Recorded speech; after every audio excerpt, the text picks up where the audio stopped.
Iyo, kamutsigay. Balik ka. Yun, maswerte tayo ngayong araw. Automatic yan. Noon. Alam mo yung sa umaga, papasok ka sa umaga, pipila ka na. Sa gabi, ganun din. Kahit na gabi-gabi ka na lumabas, pila ka pa din sa mga sakayan dito. Pag may sasakyan ka naman, may motor ka naman, ganun pa din, mahirap pa din. O di wag ka na magtrabaho kung puro ka reklamo sa buhay.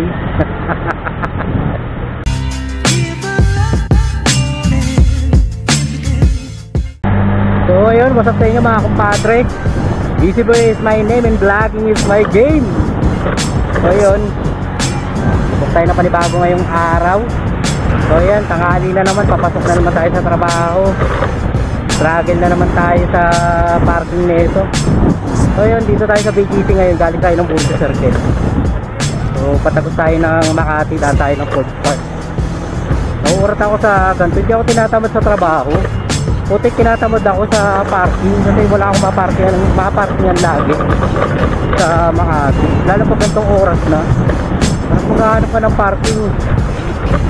Umay, huwag na kayo magtrabaho sa Makati. Kanan tayo dito sa may McKinley Road, Town, Corbett Park. Iyo, kamutsigay.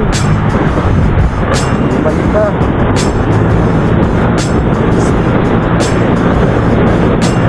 Walang naman yung gusto ko dito sa dito ko naman sa McKinley Corbett Park.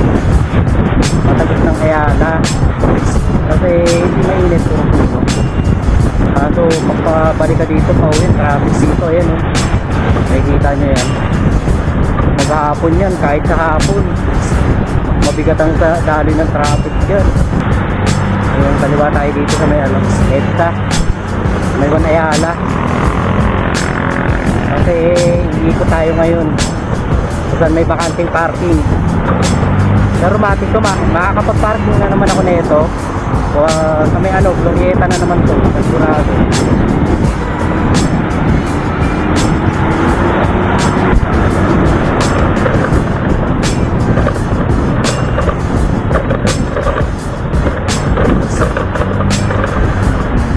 Natin dito, kanan tayo dito sa may Arnahan. Tignan muna natin dito sa may Park Square, yung tapat ng Dusitani. Bali mura yung mga parking area na yan dito, fix yan, Park Square. Kaso yun nga, dahil mura, mababa, so laging puno agad. Kadalasan niya, alas 10 pa lang puno na to, alam ko eh. Lagi akong pumipila din dito eh. Kung ay alas 12 na, matik yan, puno na to. May pila na naman to. Check natin. So pagpasok ng Arnai, kanan lang tayo dito, ayan, sa may street. Ayan na, matik, sabi na eh. Pila oh. Wala naman yan. Wala naman bakante yan, diretso tayo. Wait. So next natin sa Steel Park. Papakita ko na sa inyo yung mga parking dito. Struggle ko araw-araw sa parking. Steel Park, daanan natin. Panigurado yun, puno na rin naman yun. Never pa ako nakapag-parking dun. So huwag kayo magtatrabaho dito sa Makati, napakahirap. Kung commute ka, makahirap din gawa ng sakayan. Alam mo yung sa umaga, papasok ka sa umaga, pipila ka na.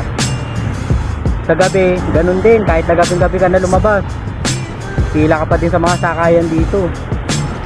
Pag may sasakyan ka naman, may motor ka naman, ganun pa din, mahirap pa din. O di wag ka na magtrabaho kung puro ka reklamo sa buhay. Dahil yun lang naman talaga yung point ko dito.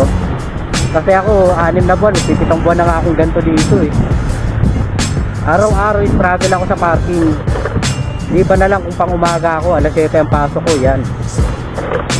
Talagang nakakapag-park ako niyan, dun pa sa may daling Steel Park. Nakita ko lang sa inyo. Ayan motorcycle, parking, full.